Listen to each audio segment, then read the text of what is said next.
Hello students, आज हम political science chapter number 1 में नेशन बिल्डिंग के लिए एक नई चुनौती, एक अलग चुनौती के बारे में पढ़ेंगे।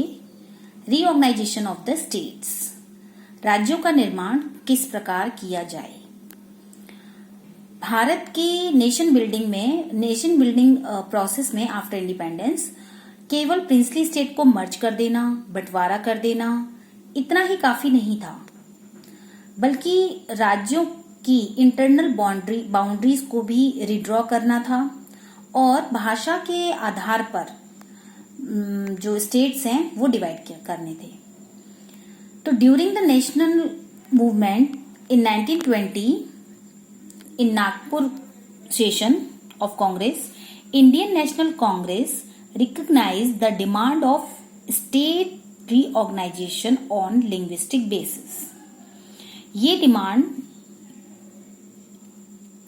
कांग्रेस ने 1920 के कांग्रेस अधिवेशन में वहां के लीडर्स ने उठाई थी कि राज्यों का, स्वतंत्र भारत में जो राज्यों का बंटवारा किया जाएगा, इंडियन स्टेट जो डिवाइड किए जाएंगे वो लिंग्विस्टिक बेसिस पे किए जाएंगे। After independence, this idea was postponed because memory of partition was still fresh and the fate of the princely states had not been decided. Exactly, क्योंकि मैंने आपको बताया पिछले लेक्चर्स में कि बहुत सारे जो स्टेट्स थे उन्होंने इंडियन डोमिनेंट का पार्ट होने से मना कर दिया था, तो अभी उनके बारे में भी कुछ भी डिसाइड नहीं हो पाया था। और प्लस अभी जो पार्टीशन की मेमोरी थी, लोग अभी उसी दर्द से गुजर रहे थे। और साथ ही साथ कहीं ना कहीं जो इंडियन कांग्रेस के जो लीडर थे उनके मन में ये भय था कि अगर हम पार्टीशन लिंग्विस्टिक बेसिस पे करेंगे तो देश कई सारे टुकड़ों में बंट जाएगा, क्योंकि जो देश का पार्टीशन हुआ था, देश का जो दो बड़े देश अस्तित्व में आए थे, उनका जो विभाजन हुआ था वो रिलीजियस बेसिस पे हुआ था। एक अलग अलग कल्चर के, दो अलग अलग कल्चर के लोगों के लिए अलग अलग देश बनाना पड़ा था। तो यही डर उनके मन में फिर व्याप्त हो गया कि अगर हम लिंग्विस्टिक बेसिस पर भारत को इस तरीके से उन स्टेट्स, अलग अलग स्टेट्स में डिवाइड करते हैं, तो कहीं ऐसा ना हो कि भाषा तो एक रह जाए और राष्ट्र 14-15 स्टेट्स, नेशंस बन जाएं।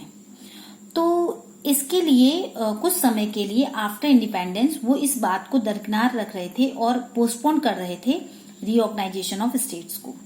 लेकिन समस्या कहां पर आई? After a long movement in December 1952 Andhra Pradesh was created on the linguistic basis. Cause क्या था कि जो तेलुगु स्पीकिंग लोग थे वो आंध्र प्रदेश अपना एक इंडिपेंडेंट स्टेट की मांग बड़े लंबे समय से करते चले आ रहे थे। 1950 के बाद, आजादी के बाद इस मांग ने और तेजी पकड़ी और 1952 में एक सोशल, जो समाजसेवी थे, सोशल रिफॉर्मर थे, श्री रामुलु, वो आमरण अनशन पे, उन्होंने इस आंदोलन का नेतृत्व किया, आंध्र प्रदेश को एक अलग राज्य बनाने की मांग का। और 1952 में वो आमरण अनशन पे बैठ गए और आमरण अनशन के चलते ही उनकी डेथ हो गई। तो ये आंदोलन और ज्यादा भड़क उठा।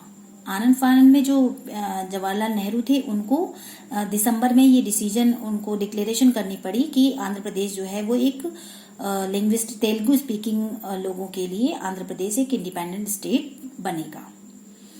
Creation of this state gives impetus to reorganize states on linguistic basis। और जब एक राज्य के लिए ऐसी घोषणा हुई तो अन्य राज्य के लोगों ने भी आंदोलन के जरिए अपने लिंग्विस्टिक स्टेट की मांग को तेज कर दिया। और finally as a result government of India appointed state reorganization commission in 1953। इसका जो मेन वर्क था वो ये था कि जो इंटरनल बाउंड्रीज हैं स्टेट की, उनको रीड्रॉ करना। हम सभी जानते हैं कि ब्रिटिश प्रांत उस समय जैसे हमको आज हमारे स्टेट्स की बाउंड्रीज दिखाई देती हैं, स्टेट्स की फॉर्मेशंस दिखाई देती हैं, वैसा आजादी के समय पर नहीं था। ब्रिटिश जो प्रांत थे बहुत बड़े बड़े प्रांत थे, जैसे आसाम, पंजाब प्रांत, बॉम्बे प्रांत, मद्रास प्रांत, बंगाल प्रांत, और इन्हीं बड़े बड़े प्रांतों में से एक प्रांत में कई सारे कल्चर, लैंग्वेज बोलने वाले लोग रहते थे, और इन्हीं में से जो आज हमको दिखाई देते हैं गुजरात, महाराष्ट्र, ये सब प्रांत जो है वो इन्हीं में से फिर आगे जाके बने। The commission accepted that the boundaries of the state should reflect the boundaries of different language. उसका काम यही उसका मेन टास्क था, उसको इसीलिए अपॉइंट किया गया था स्टेट रिऑर्गेनाइजेशन कमीशन को, कि वो डिफरेंट लैंग्वेजेस के आधार पर उनकी जो बाउंड्रीज हैं स्टेट्स की, वो अलग अलग बोली भाषा वाले लोगों को के लिए अलग अलग बाउंड्रीज स्टेट्स की तय करेगा, और जो भारत की एक अनेकता में एकता का प्रतीक होगा। अलग अलग बोली भाषा के लिए लोगों के लिए अलग अलग राज्य बनाए जाएंगे, और वो राज्य सभी एक इंडियन डोमिनियन का पार्ट होंगे, तो ये अनेकता में एकता को प्रदर्शित करेगा। On the basis of its report the state reorganisation act was passed in 1956। This led to the creation of 14 states and 6 union territories. इसने सबसे पहले जो स्टेट रिऑर्गेनाइजेशन एक्ट की रिपोर्ट के अनुसार 14 स्टेट्स और 6 यूनियन टेरिटरीज को बनाया गया। देखिए इस मैप में आप 1947 का भारत देख सकते हैं। जो लिंग्विस्टिक बेसिस पर जो प्रांतों का गठन होना था, प्रोविंस बनाए जाने थे, वो हमारे डेमोक्रेटिक पॉलिटिक्स के लिए एक बहुत बड़ी चुनौती थी।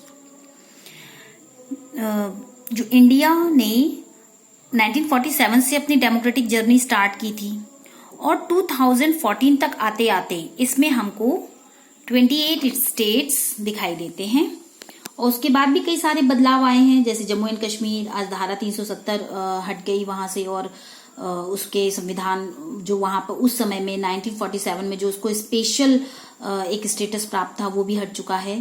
तो समय समय पर इसमें कई सारे बदलाव आए, लेकिन यहाँ पर अगर हम देखें तो 1947 का जो भारत था वो कई सारे प्रांतों में डिवाइड था।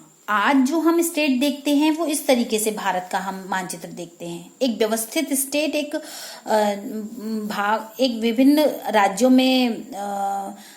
विभिन्न राज्यों वाला देश जिसे कहते हैं। लेकिन उस समय में बड़े बड़े प्रांत हुआ करते थे, जैसे मध्य प्रांत आप देख रहे हैं, मैसूर प्रांत था, मद्रास प्रांत था, उड़ीसा प्रांत था, बिहार प्रांत था, और इधर राजपूताना राजस्थान वाला हिस्सा था। ये पूरा जो था ये बॉम्बे प्रेसिडेंसी कहा जाता था इसको, ये बॉम्बे प्रांत था, और ये पूरा जो यूपी वाला हिस्सा है ये संयुक्त प्रांत था।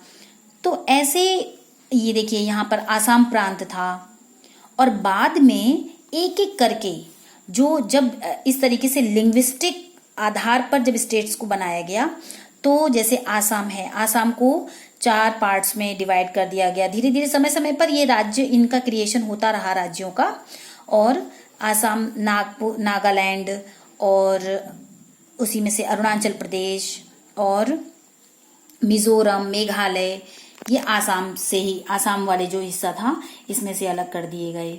ऐसे ही बिहार में से झारखंड 2000 में बिहार जो है, झारखंड बिहार अलग हुआ था बंगाल प्रांत से, लेकिन फिर बाद में बिहार के भी अलग इंडिपेंडेंट स्टेट बना दिए गए, झारखंड और छत्तीसगढ़। इसके बाद उड़ीसा से छत्तीसगढ़ निकला, बिहार से झारखंड निकला, उड़ीसा से छत्तीसगढ़। ऐसे ही यहाँ आ जाइए मद्रास, ये जो मद्रास प्रांत था इसके कुछ हिस्से जो हैं वो तेलुगु स्पीकिंग यानी कि आंध्र प्रदेश को दे दिए गए, और मद्रास का जो कुछ भाग जो है वो केरला को दे दिया गया। ऐसे ही मैसूर वाला जो हिस्सा है इसका कुछ पार्ट जो है वो तेलुगु स्पीकिंग यहाँ आंध्र प्रदेश को दे दिया गया, कुछ पार्ट जो है वो केरला को दे दिया गया। तो इस तरीके से राज्यों का गठन हुआ था। ऐसी बॉम्बे प्रेसिडेंसी जो थी, बॉम्बे जो प्रांत था ये एक बहुत बड़ा प्रांत था। इसमें सबसे पहला प्रयोग किया गया था, क्योंकि 1953 में सबसे पहला राज्य आंध्र प्रदेश बना है। और आंध्र प्रदेश के बाद जो पहला प्रयोग किया गया कि भाषा के आधार पर, क्योंकि उन लोगों ने तो पहले से ही आंदोलन स्टार्ट कर दिया था, तो वो तो 1953 में ही अस्तित्व में आ गया। और 1953 में ही स्टेट रिऑर्गेनाइजेशन कमीशन के बाद जब फॉर्मेशन ऑफ स्टेट, ये जो बाउंड्रीज वगैरह तय की जाने लगी, तो उसके बाद जो पहला प्रयोग किया गया वो बॉम्बे प्रांत पे किया गया। बॉम्बे प्रांत में दो प्रकार के लैंग्वेज बोलने वाले लोग रहते थे, गुजराती और मराठी। तो मराठियों के लिए महाराष्ट्र दे दिया गया और गुजरातियों को गुजरात दे दिया गया। इस तरीके से जो है, और जैसे देखिए ये संयुक्त प्रांत, केवल 3 राज्य ऐसे थे जिनकी बाउंड्री में कोई फेरबदल नहीं किया गया। एक उड़ीसा, उस समय में एक उड़ीसा, एक संयुक्त प्रांत जो हमारा यूपी है, यूनाइटेड प्रोविंस इसे कहते हैं, और एक जम्मू एंड कश्मीर। ये 3 प्रांत ऐसे थे जिनकी फेरबदल इस टाइम पीरियड में नहीं किया गया। अदरवाइज बाकी जो सबकी लैंड बाउंड्री है उसमें उनको लिंग्विस्टिक स्टेट्स बनाने के लिए उनको बांट दिया गया। उनकी सीमा रेखाएं समय समय पर जो बाउंड्रीज हैं वो घटती बढ़ती रही, और आज जो वो हमको इस फॉर्म में जो 28 स्टेट्स दिखाई देते हैं।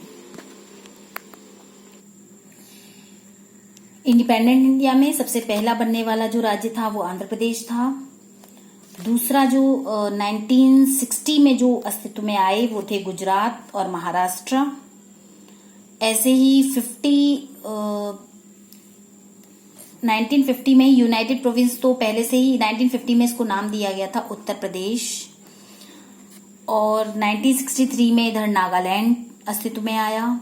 1972 में जाकर त्रिपुरा आया। 1966 में पंजाब वाला जो प्रांत है उसको हरियाणा और हिमाचल प्रदेश इसी में से बना दिए गए, पंजाब वाले प्रांत में से। और 1975 में सिक्किम प्रांत अस्तित्व में आया, सिक्किम जो हमारा स्टेट है। 1987 में गोवा अस्तित्व में आया। तो इस तरीके से यहाँ पर जो है वो अलग अलग स्टेट जो हैं वो इस तरीके से अस्तित्व में आए, अलग अलग उसमें। और अभी रिसेंटली जो बना है वो 2014 में तेलंगाना, जो कि आंध्र प्रदेश का ही एक हिस्सा है और जिसकी राजधानी हैदराबाद है। तो इसका इस तरीके से सारे स्टेट्स का फॉर्मेशन